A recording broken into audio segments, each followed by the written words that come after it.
Belum sebulan gue di sini, gangguan itu pun datang. Gue keburu kaget karena ternyata di depan gak ada orang. Dan setelah lama-lama gue perhatiin bayangan itu emang mirip bentuk manusia. Dia ngelayang dan bukan jalan. Sukardi Pohon Rindang. Halo guys, Sobat Pohon Rindang. Berjumpa lagi bersama saya Sukardi TB. Kali ini aku akan bacain sebuah tweet pengalaman horor selama 3 tahun kuliah di perantauan. Tweet ini ditulis oleh akun Twitter @guna_pr. Ini Mas Guna ya. Semua nama tokoh dan nama tempat yang ada di cerita ini disamarin demi kenyamanan bersama. 2013 sampai 2017 gue kuliah di salah satu perguruan tinggi negeri di Jawa Tengah. Gue masuk kampus ini via jalur mandiri, which is jalur terakhir. Makanya kos-kosan dekat kampus yang bagus udah pada penuh, diisi anak jalur SNPTN dan SBMPTN. Setelah nyari sana-sini, akhirnya gue dapat kosan. Letaknya ada di ujung gang buntu gitu.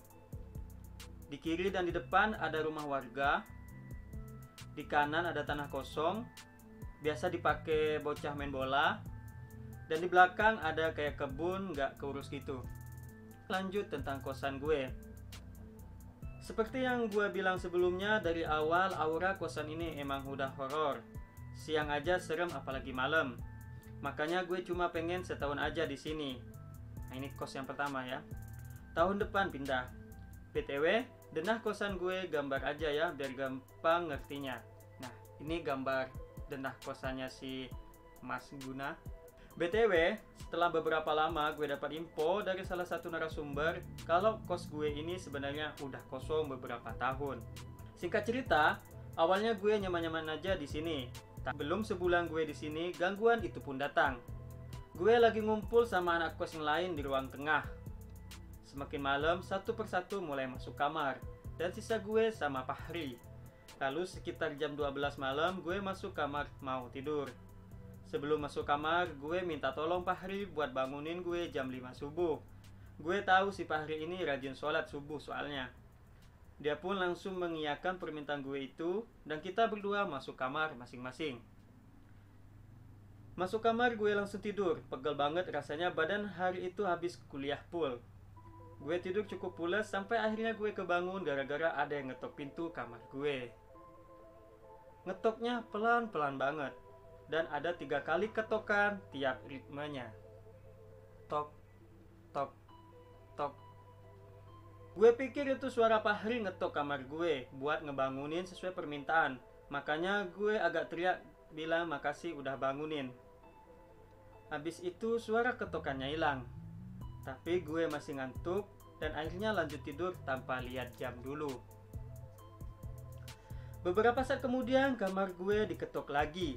Kali ini ketokannya lumayan keras dan bikin gue kebangun lagi. Gue teriak lagi bilang gini, "Oke Ri, gue udah bangun nih. Thanks ya udah bangunin." Habis itu suara ketokan hilang, tapi nggak lama kemudian ada yang ngetok lagi. Mungkin Fahri pengennya gue keluar biar dia ada bukti kalau gue udah bangun. Begitu gue pikir. Akhirnya, setelah ada ketokan lagi, gue bangun dan ngebuka pintu kamar. Buka pintu ya si Guna nih. Thanks banget Ri, udah lihat kiri kanan.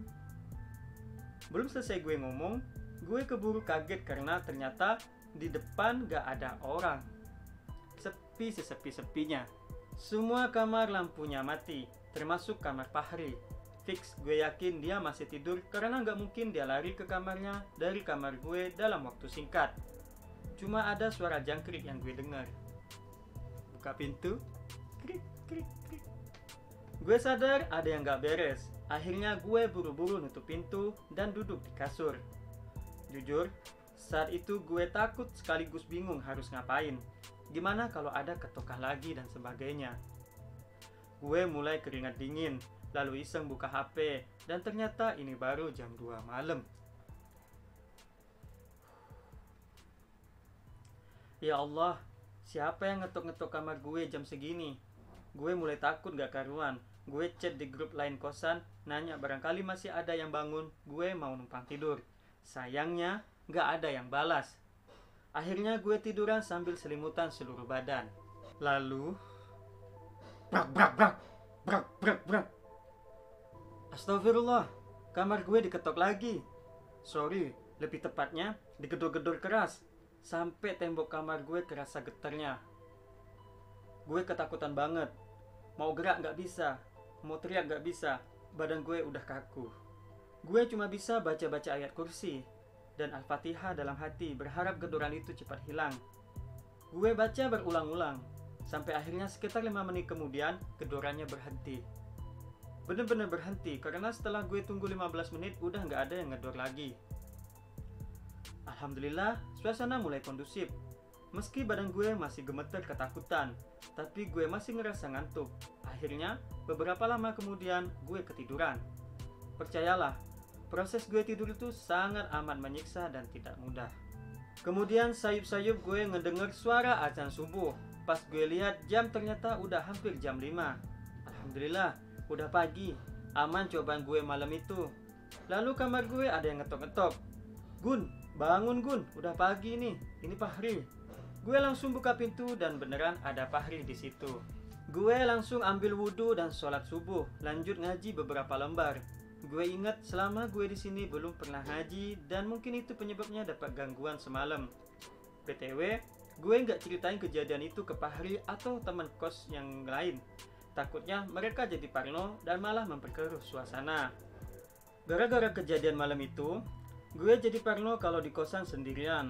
Siang-siang pun kalau gue sendiri di kos, gue lebih milih tidur atau nongkrong di burjo aja daripada nyantai-nyantai di kosan. Kejadian horor itu lanjut lagi beberapa waktu kemudian. Jadi malam itu gue, Fajar sama Rendra gabut banget di kosan. Posisi udah sekitar jam 11 malam. Karena bingung mau ngapain dan belum ngantuk juga, kita mutusin buat nonton film di kamar si Fajar. Gue inget banget waktu itu nonton film horor Mama. Di tengah-tengah film, si Fajar ketiduran sampai ngorok. Sementara gue sama Rendra lanjut nonton sampai selesai sekitar setengah 2-an. Rendra tadinya mau cabut tidur ke kamarnya, tapi nggak jadi karena takut. Akhirnya gue sama Rendra tidur di kamar Fajar. BTW, di depan jendela kamar Fajar ini persis ada tangga buat ke atas sesuai denah yang gue gambar. Tangganya terbuat dari kayu, jadi kalau ada yang jalan kedengaran banget. Gorden si Fajar juga bahannya yang tipis gitu, jadi lo bisa lihat siluet tangga dengan jelas dari jendela kamarnya. Gak berapa lama kemudian gue lihat si Rendra udah tidur, sementara gue masih melek karena belum ngantuk sama sekali. Kadang gue lirik-lirik ke arah jendela sama pintu. Ngeri kalau tiba-tiba kejadian kamar diketok itu keulang lagi. Cukup lama gue diam sendiri nunggu ketiduran. Sampai akhirnya tiba-tiba bola plastik yang ada di ruang tengah lantai atas jatuh ngegelinding ke bawah. Jatuhnya pelan-pelan banget. Dan karena tangganya dari kayu, jadi suara hentakan bolanya kedengar jelas. Sumpah, itu creepy abis. Gue masih nyoba mikir positif, mungkin itu cuma angin. Tapi si bola terus ngegelinding sampai ke lantai bawah dan berhenti tepat di depan jendela kamarnya si Fajar. Gue parno. Gimana kalau misalnya tiba-tiba bola itu bergerak lagi dan sebagainya? Pikiran gue udah kemana-mana. Gue terus ngeliatin jendela. Bukan sok pemberani, gue justru mau ambil ancang-ancang seandainya ada kejadian yang tidak gue inginkan. Dan ketika gue masih ngeliatin itu jendela, tiba-tiba ada bayangan orang bolak-balik, kelihatan jelas dari jendela. Ya Allah, apalagi ini? Gue coba ngintip di sela-sela bawah pintu, dan emang ada bayangan orang lewat. Gue mulai ketakutan, tapi masih coba mikir positif. Mungkin itu anak kosan yang mau sholat tahajud. Total 2 kali bayangan itu bolak-balik di depan jendela. Dan setelah lama-lama gue perhatiin bayangan itu emang mirip bentuk manusia. Dia ngelayang dan bukan jalan. Sumpah gue gak bohong. Percaya gak percaya, selama bayangan itu bolak-balik, di luar itu tiba-tiba angin kenceng banget. Suara pohon mangga di belakang yang kena angin jelas banget kedengaran, ditambah suara-suara kerikil yang berterbangan kena atap rumah. Persis kayak di film-film horor. Karena gue takut, gue coba bangunin Fajar dan Rendra, tapi mereka kayaknya ngantuk banget dan langsung tidur lagi.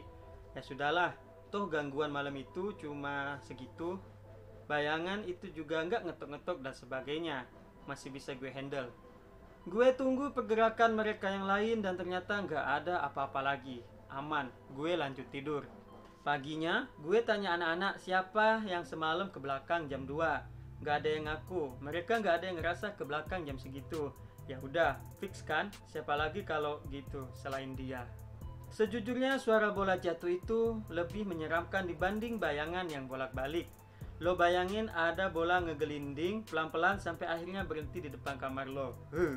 Beruntung gangguan malam itu emang cuma segitu. Kejadian-kejadian horor itu nggak cuma dialamin sama anak kosan gue. Tamu-tamu temen gue yang datang pun ikut jadi korban. Salah duanya temennya Sirat dan Bowo yang lagi main dan nginep di kosan. Dimulai dari temennya Sirat. Jadi temen Sirat ini datang ke kosan malam-malam. Kayaknya belajar bareng sekalian nginep. Tapi tiba-tiba lewat tengah malam si temennya Sirat ini ngebangunin Sirat yang udah tidur dari tadi. Sirat yang kebangun nanya ada apa. Temennya kelihatan pucat dan langsung beresin barang-barangnya dia. Rat, gue izin balik. Gue gak jadi nginep deh, mau tidur di kosan aja. Dia pulang ke kosnya dia. Sirat heran dong, padahal tadi temannya ini udah dalam posisi siap tidur. Tapi kenapa tiba-tiba tengah malam gini mau balik? Lo kenapa? Tanya Sirat. Udah deh, pokoknya gue mau balik, thanks ya, besok gue ceritain. Habis itu dia ngambil motor di parkiran dan langsung pergi dari kosan gue. Besoknya, Sirat ketemu temannya itu di kampus dan dia langsung cerita alasan kenapa dia pulang tengah malam. Jadi, temannya Sirat ini udah siap-siap mau tidur. Tapi, dia nggak ngerasa cuma berdua di kamar itu.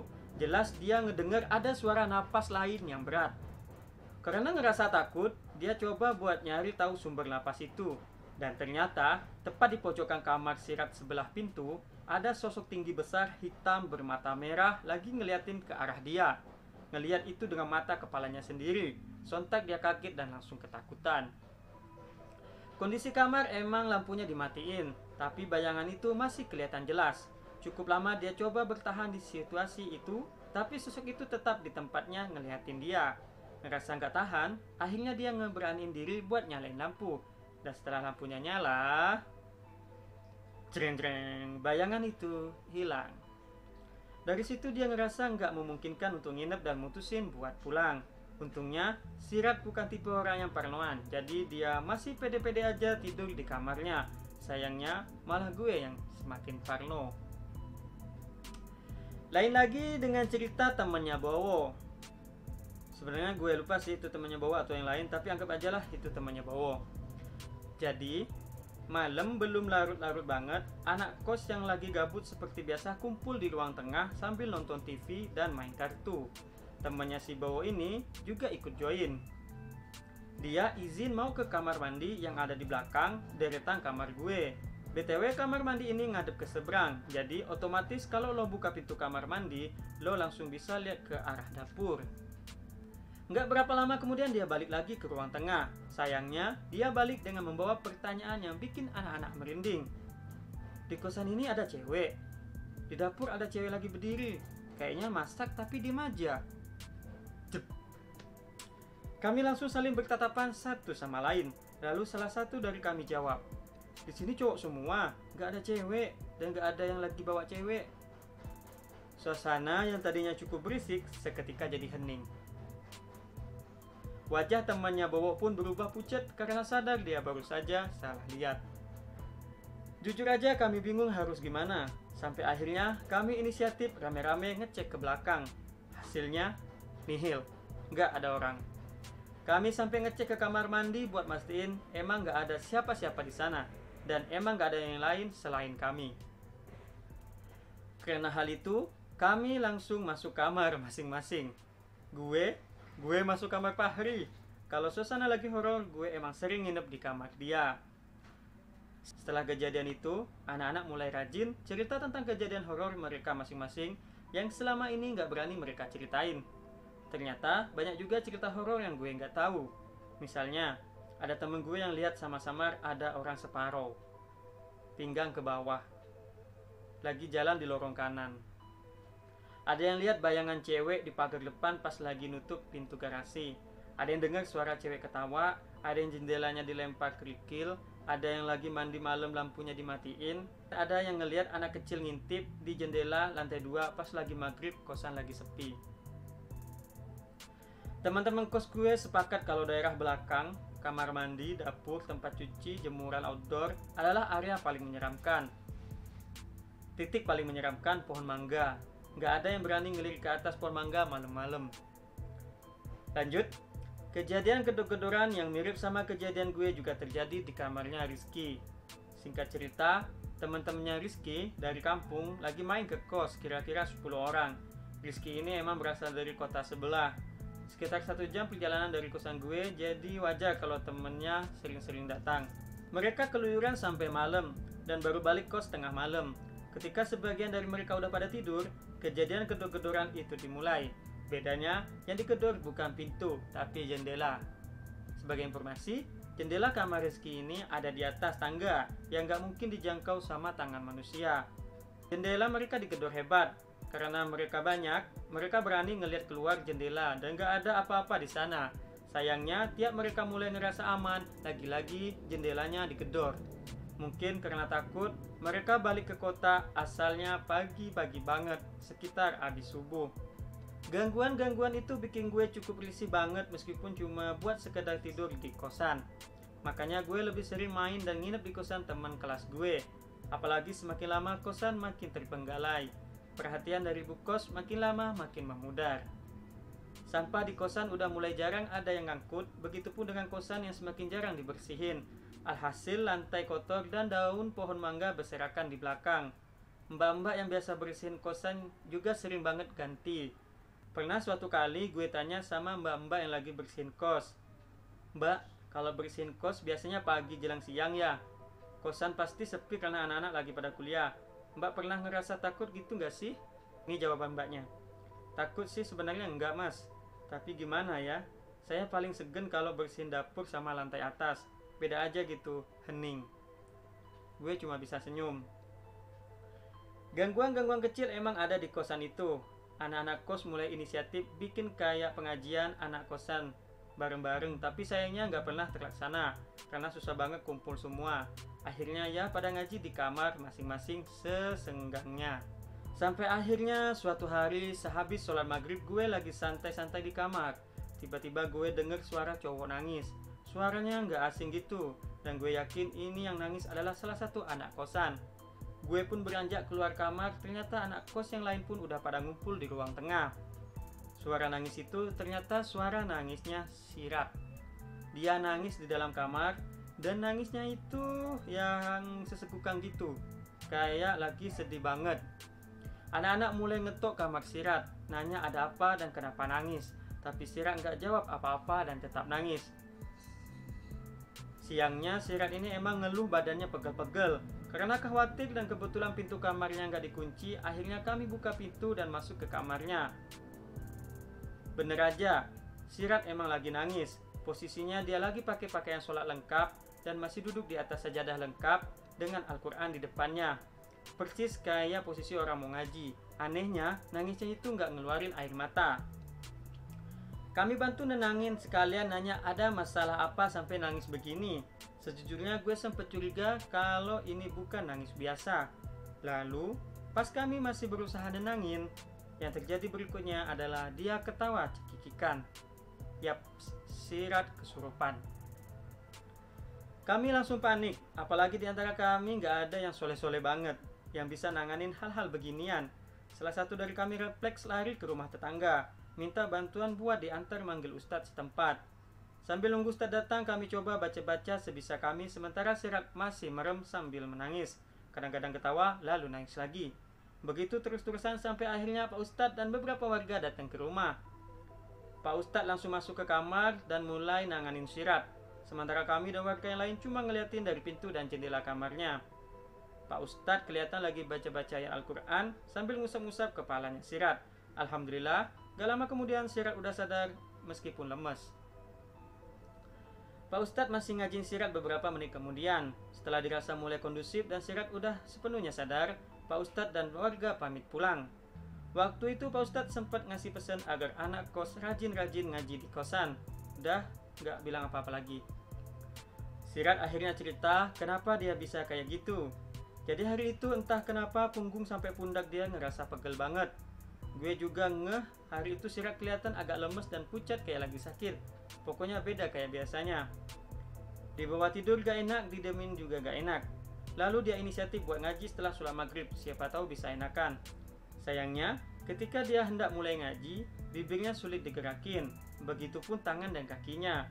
Dia berusaha buat gerakin bibirnya, tapi tetap gak berhasil. Cukup lama dia diam gak bisa gerak. Sampai akhirnya dia mulai hilang kesadaran dan mulai nangis. Habis itu dia gak ingat apa-apa lagi sampai sadar pas ada Pak Ustadz. Anak kos sempat nawarin buat ada yang nemenin tidur di kamarnya Sirat, tapi dia bilang gak perlu karena udah ngerasa baik-baik aja. Setelah kejadian itu, gue udah mantep banget buat keluar dari kosan itu. Gue jadi semakin jarang stay dan tidur di sana. Bahkan 2 bulan terakhir di kosan itu, gue udah jarang banget di kos. Kos gue cuma jadi semacam tempat singgah aja. Waktu berlalu dan tahun ajaran itu pun usai. Sebelum kembali ke kota asal berliburan, gue bareng 4 temen gue yang lain, Huda, Dani, Rusli, dan Reza, udah sempet nyari kontrakan buat kita tempatin bareng-bareng. Singkat cerita, gue langsung pamit ke ibu kos, minta izin tahun depan gak stay di situ lagi. Oke guys, itulah cerita si Guna ini di kosan yang pertama.